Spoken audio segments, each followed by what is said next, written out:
Welcome back to the Truth Factory.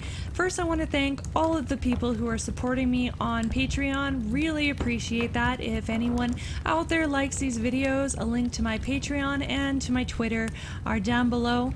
And I want to give a special thanks to the super duper friend of the show, David Benshovel. Thank you so much. Let's get into it.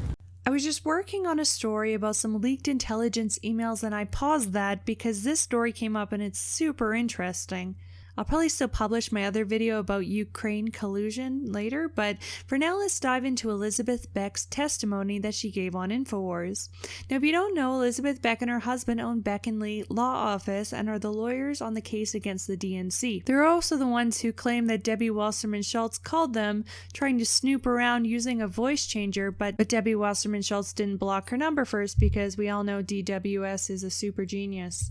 So Elizabeth goes on Infowars and gives this huge rundown into everything she's been investigating. A lot of things she found we already know, but it's really vindicating to have a lawyer say it, and it adds a lot of credibility to what most people call conspiracies. Now, before someone tries to discredit her, saying that she's probably working with Trump as a distraction from the Russia thing, Elizabeth Beck and Trump actually hate each other from a past lawsuit about a weird breast pump issue. Anyway, she starts talking about these connections and she alludes to finding a legal link to organ harvesting operations. Her connections start with federal prosecutor Brenton Whisenant Jr., who was found dead on the beach with head injuries. He had been bludgeoned to death and his possessions were still on him. This was a hit, and it was speculated that he was involved in the DNC lawsuit. Elizabeth was asked to look into that from concerned individuals, and here's what she found. There is a Brenton Whisenant, J. Plotkin, and Jacksonville connection. J. Plotkin was the director of the state attorney's office in Jacksonville from 1993 to 2009. And Mr. Brenton Whisenant was not a Miami native, even though he had worked there and passed away in Debbie Wasserman Schultz's district. Brenton Whisenant Jr. was actually a native of Jacksonville, Florida, and worked as an assistant state attorney with the 4th Judicial Circuit from 2004 to 2007. In other words, Mr. Brenton Whisenant Jr.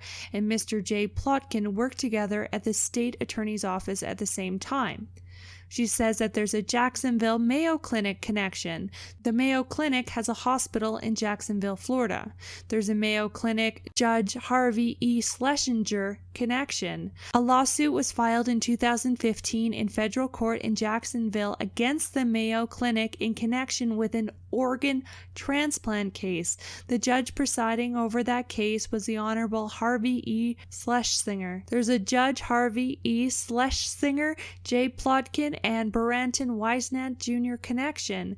J. Plotkin is Judge Harvey Schlesinger's son-in-law. Mr. Whisenant's body was recovered on May 24, 2017. On June 8, 2017, Judge Harvey threw out the case against the Mayo Clinic in Jacksonville on summary judgment. So we can assume that this was because he was scared for his family that was being threatened as they knew what happened to Mr. Whisenant, as his murder was obviously a statement to anybody else who could mess with them. There would be consequences. There is a Mayo Clinic Clinton connection. A number of hospitals, including Mayo Clinic and St. Vincent's, co-sponsored a launch event in Northeast Florida in connection with the Clinton Health Matters initiative. There is a Mayo Clinic high government officials connection. The numerous public trustees of the Mayo Clinic include Thomas J. Brokaw, quite possibly Tom Brokaw, Barbara P. Bush, Richard B. Cheney, possibly Dick Cheney, Senator Thomas A. Daschle, and Paul A. Volcker. So there have been some Bush, Clinton, and Cheney connections. The Mayo Clinic provides a full range of health services, including organ transplants, bone marrow transplants, blood transfusions, and genetic medicine. There is a Clinton Foundation Haiti connection. There is a Klaus Eberwein Haiti connection. Klaus Eberwein, a former Haitian government official, was found dead on July 11th of this year with a gunshot wound to his head. His dead body was found 7.5 miles away from Elizabeth Beck's office.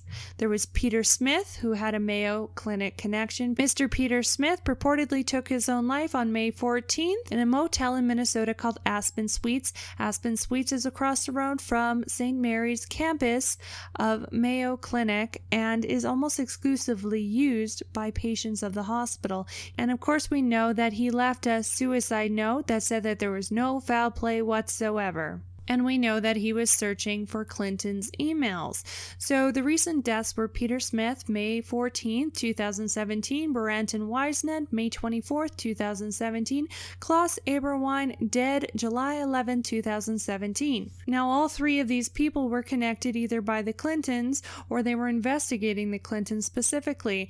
Now dead. These murders are blatant warnings. It's incredible that they believe that they can get away with a cluster of kills following Seth Rich. Moreover, what the fuck is their end game with this? And now Elizabeth Lee Beck is scared that she might be next. I mean, in this video, she's visibly falling apart. And it's not surprising considering how close she's getting to the truth. Even her new Facebook status reads, our counsel Colin OBrien is now getting anonymous callers talking about Colin's family and how federal prosecutor Baranton Whisenant washed up dead on Hollywood Beach.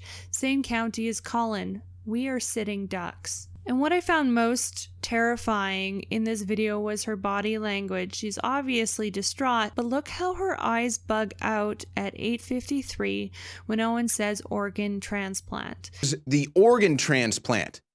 An organ transplant. And that just makes me scratch my head. Why would there be a tie into an organ transplant? Is this stuff that goes on at the Mayo clinics down there? And then again at 9:20 when Owen says black market organ transplants. Organ transplants, black market even perhaps, maybe there was something there. These are the only times in the entire video that her eyes bug out, so I don't think it's just a twitch. This is like when they say blink once for yes, blink twice for no, that they use for people in comas. She is communicating, yes, this is what is happening, but if I use words to tell you, I will die or be sued. The fact that there's a connection between Haiti and the Mayo Clinics I think bothers me the most. We know a ton of children have gone missing in Haiti through the Clinton Foundation, and Monica Peterson died mysteriously trying to uncover that. I wonder how that connection ties in with Pizzagate. Is all of this about weird pedophilia, or is there also an organ harvesting ring going on with these stolen children? You can say that this is all outlandish, but I'm not so sure anymore. This many murders of people getting this close to solving it is not a coincidence.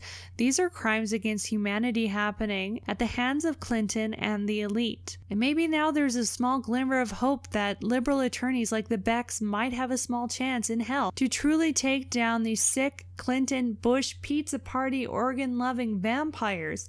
Beck was ballsy enough to declare war against Debbie in her own backyard, but with everyone who has been investigating the DNC and Clinton Foundation getting suicided this summer, she's pretty brave to stumble down the same rabbit hole we all have, using her research skills, discovering that Tom Brokaw, Cheney, Barbara, Bush, and the Clintons are all tied to a black market life extension.